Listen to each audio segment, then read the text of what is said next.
Are you sure? Here's the 30-second lesson on what legends know.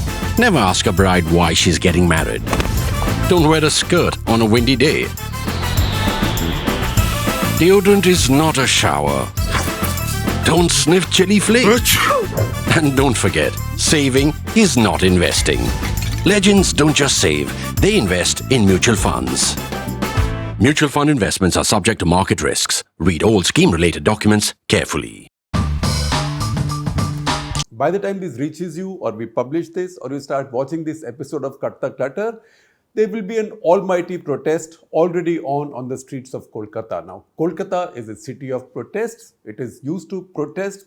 This, however, is of a different type. This is a protest led by very young people, students, again not so new for Kolkata, but in this case by medical students. They are the ones who are angry. You know the context. That is the brutal rape and murder of a postgraduate medical student, a 31-year-old student, in the emergency area of the hospital on the early hours of 9th of August. That's 5 days back.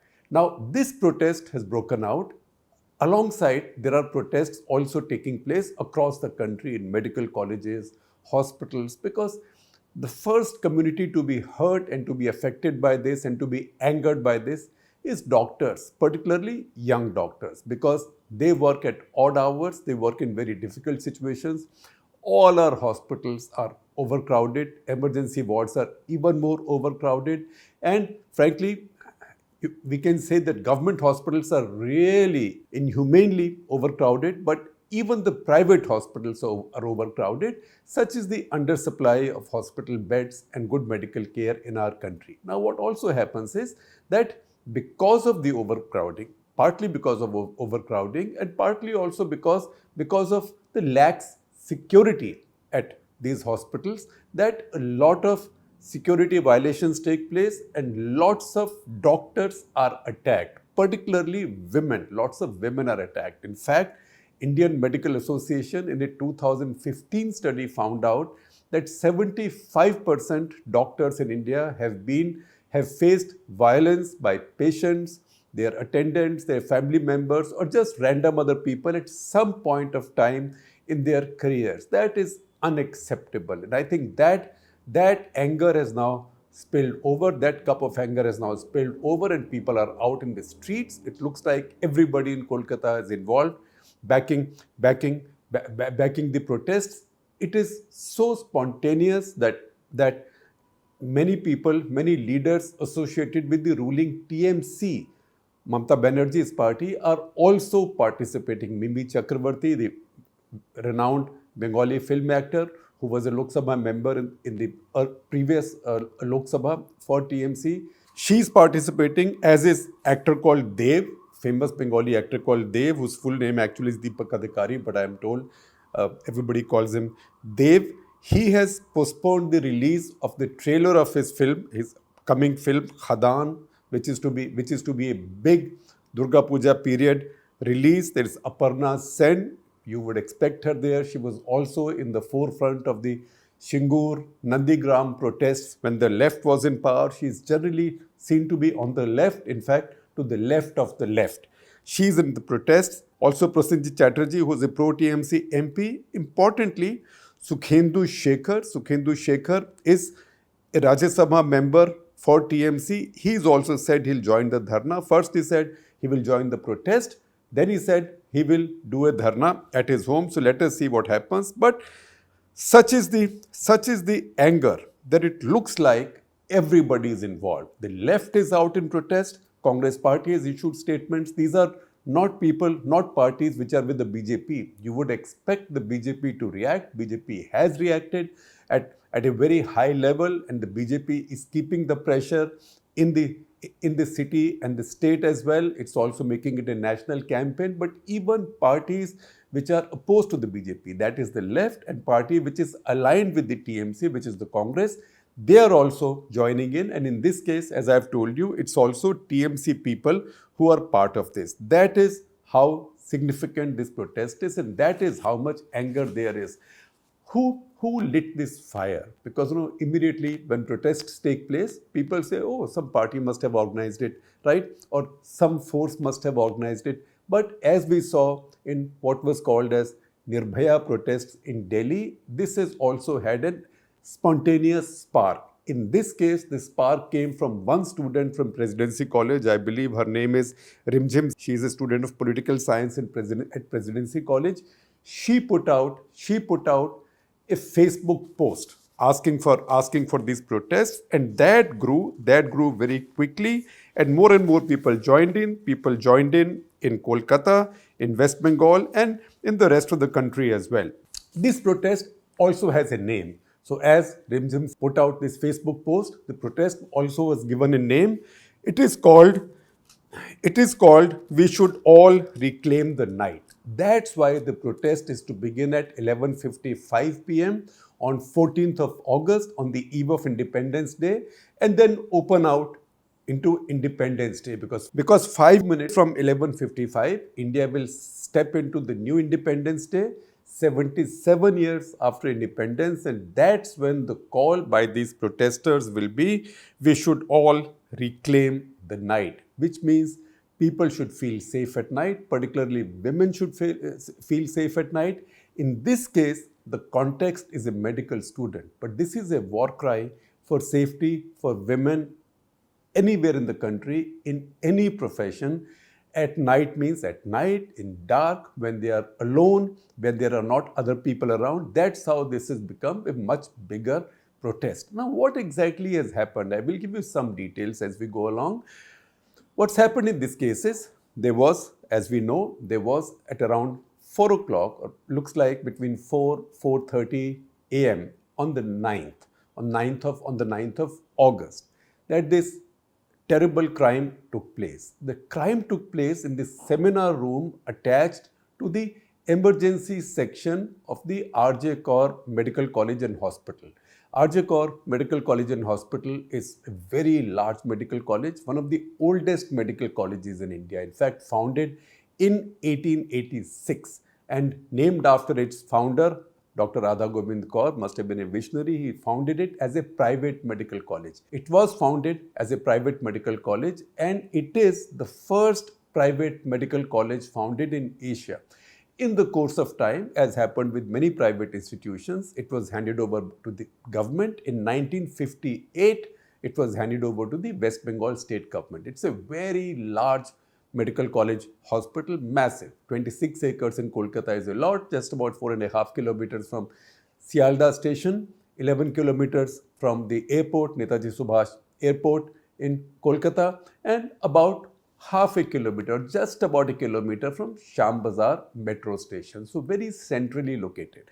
And that's what makes the shock even bigger. However, it now turns out that large parts of this large campus are dark, that CCTV cameras don't work in most areas. In this case also, in this particular crime also, CCTV camera footage is only available for recording people going in and out of the emergency area. In all of the insides, either CCTV cameras are not there or they were non-functional. Now, what happened on the morning of the 9th was that this one woman doctor who was on duty in the emergency area, she was particularly working in the chest medicine. She had gone to rest in this seminar room. Why did she go to rest in this seminar room? Because in the emergency area, there is no resting place for young doctors. And that is the grievance that is coming out from a lot of young doctors everywhere. Read this article that we published today, and for obvious reasons, the name of the author is kept anonymous. Although we know who the author is, we only keep the name anonymous or use a pseudonym once we know who the author is. So we know who the author is. Now, this is a young woman IAS officer who's also a doctor, was a medical graduate. So see what she's written. I will in fact have this article. It's a short article. I'll have the screenshots freeze on your screen as I talk, and you can keep reading them. I'm also sharing a link with you. You can see it there itself. It's a first-person account of how difficult it is, how challenging it is for young doctors, particularly young women doctors. Toilets are not available. A resting place is not available.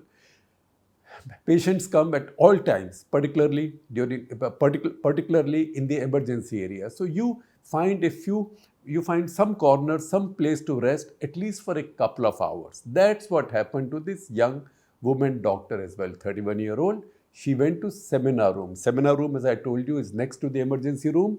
There was a mattress put there, so you could go and rest there. There was no attached toilet there. There's a toilet outside. There's a women's toilet outside, not attached there. And that is where these men, we don't know. Because the police have arrested one man called Sanjay Roy, who also works, as we understand, as like a volunteer cop. Now, West Bengal police has this peculiar system where they can hire volunteer cops.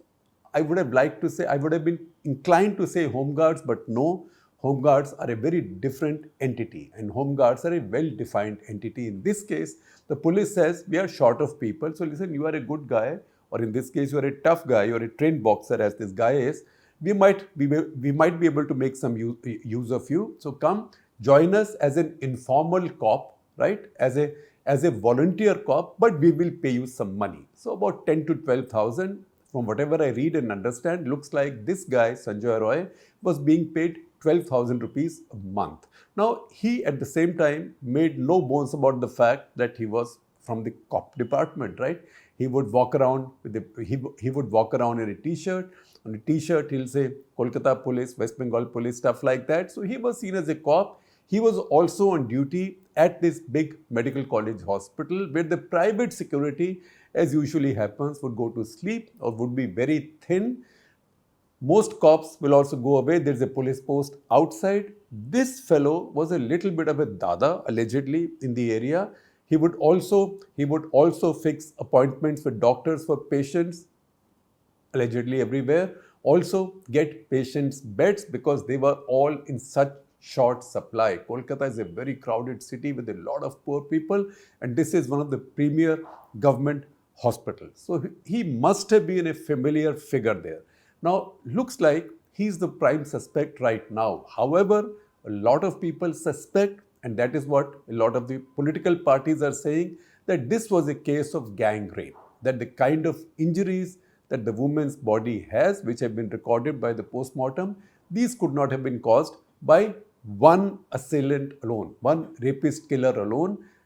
This looks like a case of gang rape murder. Now that is an issue, and that is what triggered the Calcutta High Court, because an impression spread, because the family, others thought that there were many more people involved, and the state government and the West Bengal police were trying to protect some people. Some of that complicated also because of the conduct of the principal of the medical college and also state government's response to his conduct. So Dr. Sandeep Ghosh, the principal, he first reported this to the authorities, to whoever, as a suicide or as a suspected suicide.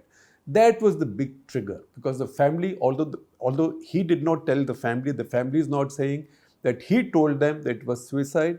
The family is also not saying that Kolkata police said it's suicide. In fact, Kolkata police has just issued a tweet this evening saying that they never called it a suicide, and the family confirms that. But the principal called it a suicide, it seems.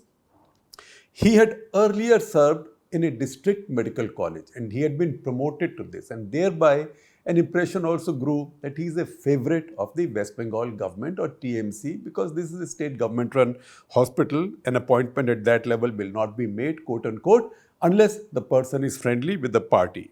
That's the way things are. However, on the same day at around 11:15, I'm taking you back to 9th of August. This incidents happened around 4:30, 4:40. That is the timing that the coroner's inquiry, or the inquest as it's called in India, that has estimated. However, the parents get a call from the hospital. The parents say they got a call from an assistant superintendent from the hospital at 10:53 a.m. saying that their daughter is sick. Say about 12 hours earlier, at around 11:30 p.m. the previous night, that is August 8th night, they had spoken to their daughter. She was fine. She did not betray any stress, nothing. So the suicide thing, there were no indications of any kind. Nevertheless, 10:53, the family got a call from an assistant superintendent from the hospital medical college saying that your daughter was sick. Within 22 minutes, they got a call from the same assistant superintendent saying that your daughter is dead. And then they went to the hospital. At 11 o'clock, by 11 o'clock, the homicide team from Kolkata police was at the hospital. The assistant commissioner of police, senior officer, he reached the hospital at 11:30. The parents came in, the family came in. They say that they were made to wait 3 hours before they could see the body. Now, that to them confirmed their impression that somehow an attempt was being made to bury this as a case of suicide, so they can't see the state of the body. The police response and the state government response is that the inquest was carried out under the supervision of a judicial magistrate. Also, there were 2 witnesses.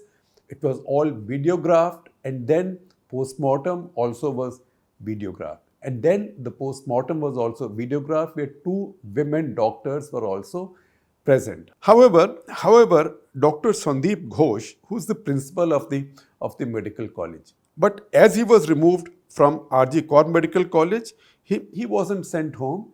He was immediately posted as principal of National Medical College, which is another of the very prominent government medical colleges in Kolkata. So how are you punishing a man by sending him from one medical college to another in the same position, when maybe National Medical College is probably even bigger than this one? So this didn't look like this. Forget punishment. You can only punish somebody when they are found guilty. But this is not even putting somebody on the side saying, listen, you be on leave, or you sit here until your name is cleared, until we figure out what's happened. That also angered the Kolkata High Court, because as the family thought that this case was not being handled well, and they suspected that somebody was being protected, somebody or some people were being protected, they filed a petition in the Kolkata High Court. And that's when Kolkata High Court handed over this case to the CBI. In fact, case diaries were handed over to the CBI in the court itself, and the custody of the accused, the sole accused, was also transferred without any formality and without any of the usual delays that take place in these situations. Now, it's also interesting to see who's the lawyer who's taken the family to court. That is a lawyer called Bikash Ranjan Bhattacharya, who's a CPM MP. So he's not a BJP man. He's a CPM MP, and he's an activist lawyer who has filed many such cases, many difficult cases in the past. So he's the lawyer. He's also quite a respected lawyer there. The angry High Court spoke up on this, and I will quote a line from the court's order. They say, we would be well justified in making an observation that the administration was not with the victim or the family of the victim. No statement of the principal has been recorded as yet. In 5 days, there is no significant progress. And they said that normally they would have issued a notice to the police asking for more details, etc., etc. But the nature of the case was such that such time was not available. Also, evidence, etc., could disappear. They don't say so. I'm adding that. And that's why they handed it over immediately to CBI. Now, understand the politics of a handover to CBI. In 2018, Mamata Banerjee had withdrawn the general consent to CBI to investigate anything in her state. So since then, the cases where the CBI has brought it into the state, these were all on court intervention, not with state government sanction. In fact, under state government's opposition mostly. So there was a post-poll violence where National Human Rights Commission got involved. Then there was the rape allegations and other excesses in Sandesh Khali against TMC people, where the body was cremated before the CBI could even come in. Number 3 was again the burning of a family of 10. And then again in Birbhum district, there was the death by burning of a family of 10.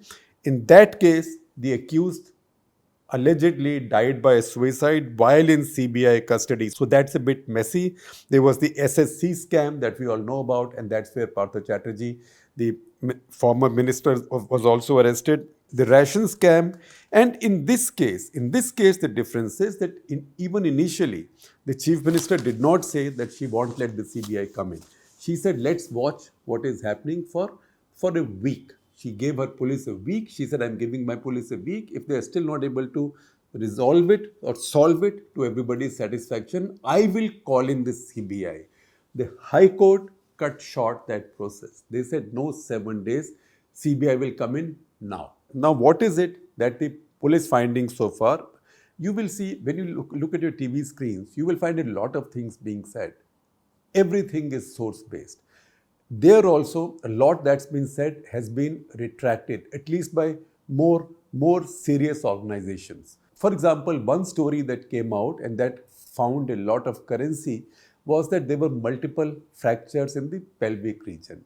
That story has now been withdrawn with the organization that at first put it out. However, from people who've seen the postmortem report, I can see that there are at least 10 clear injuries. There is bleeding from the vagina, bleeding from both eyes and the mouth, bleeding from lips, face. There is injury on the left leg, injuries on the belly, injuries on right hand, bite marks on the neck, and trauma all over the head except the 2 temples.